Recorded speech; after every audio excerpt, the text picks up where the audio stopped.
everybody. This is Elijah Keating from wisdomseekers.net, and I say again, .net, not .com.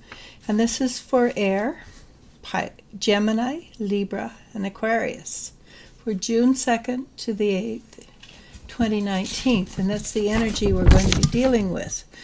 We don't know yet. Shall we look and find out? And so the first card I pulled was Healing Begins. I have to say, that is a misnomer. If you're watching this video, you've been doing healing for a long time. So it's not a beginning healing, but it's a new level of healing, a new level of understanding. And I suspect by this stage, we wouldn't even want to call it healing. We want to call it remembering. Okay, and so the first card that I pulled is the Knight of Cups. And the Knight of Cups is a strong energy.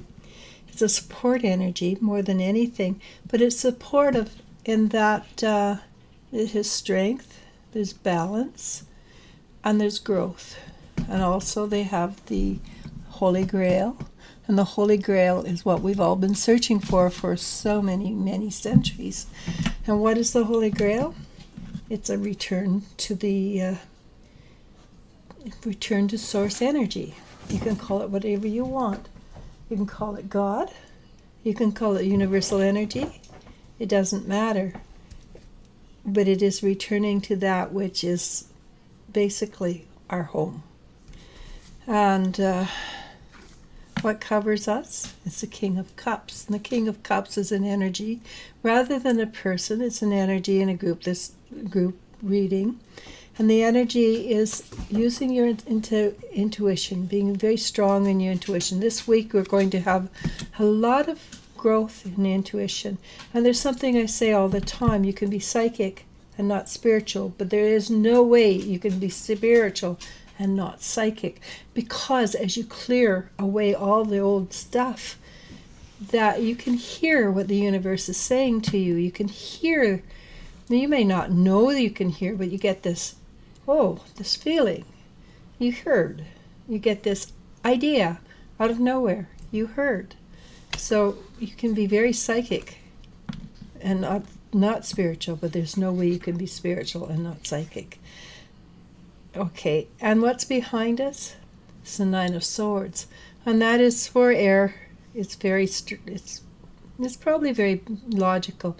Because air is so logical, we do have a tendency to overcharge our thinking at times and go into depression. We think that which causes depression. Most emotional, or most, not all, but most mental diseases are caused by the ego and overthinking. Not all. Some of them are legitimately caused by imbalances, etc., etc. But a great deal of them can be traced to the ego being in a state of unbalance. And because this ego's in a state of unbalance, it probably unbalances our physical as well. So what's just below us? It's the Chariot. And the Chariot suggests that we want to stay in a state of balance. And we want to continue to stay in that state of balance and continue moving forward the way we have in the past. And staying in balance is not as important as if you get out of balance, you find your way back into balance as quickly as possible. That is the big secret to balance and things like that. What's directly in front of us? Well, it's just what I've been saying. We're coming to an end of a cycle, or we're in the middle of the end of a cycle, and we're starting a new cycle. What will this bring for us? It will bring surprise knowledge. Like I said, your intuition is working overtime, and you are remembering, you are learning. And things are coming to you much more clearly. That's because you've cleared away enough stuff. You can hear what your overall soul has to say. You can hear what the universe wants you to know. And what's coming in front? Well, we're going to receive the accolades for all the hard work we put in. And that's exactly what this is. It's an abundance card. And genuinely, when we receive rewards, it is in the form of abundance. It's very few times we get when we receive an award, we have things taken away from us, is it? But it might be simply that you find another place to live that's just a little bit nicer. Or the people down the street who've always been kind of uppity suddenly think you're wonderful. Tiny things, but it makes a huge difference. And what does that do for us? Well, it brings us into the light, right? And judgment in the past has been the negative, generally speaking, but now, not nowadays. Nowadays, when we are judged, we're judged that we have become clear. We can see things better. We are moving out of the darkness into the light. We are carrying more light with us. And what do we do with that? 3 of Cups. We celebrate. And why don't we celebrate? That life is joyful and life is full of interesting things.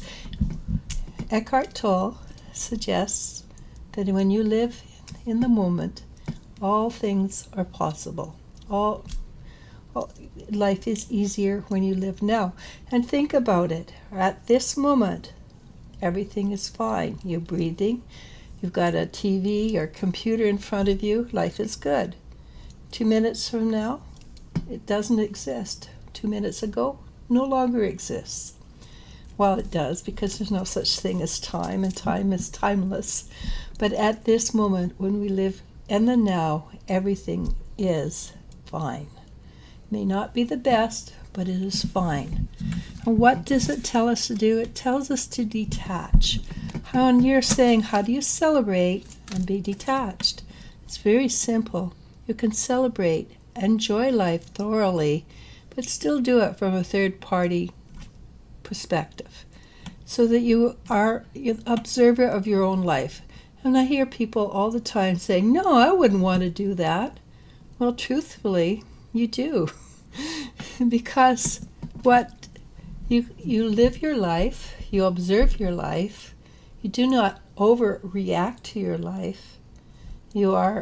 But you are still an active participant in your life. You're just not allowing the ego to control how you react, right? So you can be very joyful, very much in love.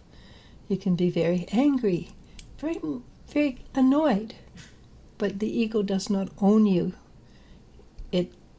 So, for instance, you're very angry because that guy cut you off, but do you go and bang him with your car? No, because the ego would do that, but you wouldn't do that, right? That sort of thing. Or you flip him the bird. You wouldn't do that. Your ego would do that. Well, if you do flip him the bird, it's because you thought it through and thought, wow, this could be fun. Let's try it out. So mostly the ego is still involved in that one anyhow. So with that, I'm going to say namaste, namaskar.